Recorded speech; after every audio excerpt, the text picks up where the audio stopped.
ប្រលឹងថ្លាមថ្លៃកែវចរណៃល្អវៃលេងទេ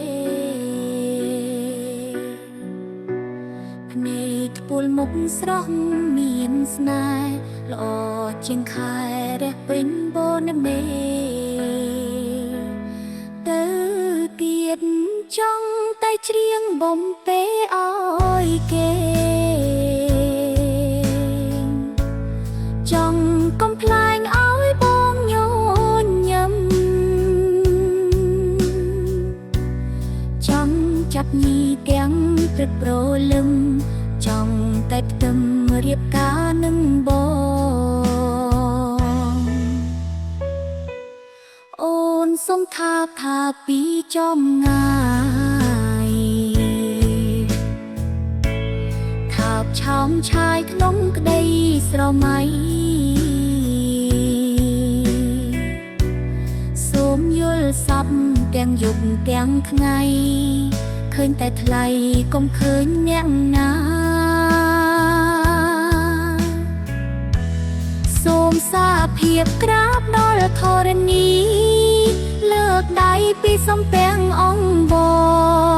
កុំខឹងនឹងអូនអ្នកក្រស្នេហ៍ប្រថ្លៃភ្លេចថានឹងខ្លួនអូនសុំថាពីចំងាយថាបឆោមឆាយក្នុងក្តីស្រមៃសូមយល់សប្តិទាំងយប់ទាំងថ្ងៃឃើញតែថ្លៃកុំឃើញអ្នកណាសូមសាភាពក្រាបដល់ធរណីលើកដៃពីសំពាំងអង្គបកុំខឹងនឹងអូនអ្នកក្រស្នេហ៍ប្រថ្លៃល្អភ្លេចថានឹងខ្លួន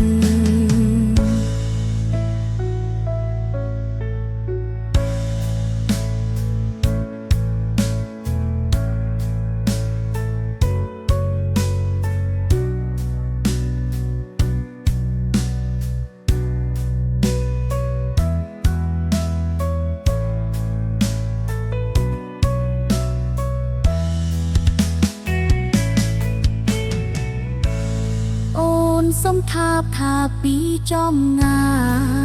យថាបឆោមឆាយក្នុងក្តីស្រមៃសូមយល់សប្តិទាំងយប់ទាំងថ្ងៃឃើញតែថ្លៃកុំឃើញអ្នកណាសូមសាភាពក្រាបដល់ធរណី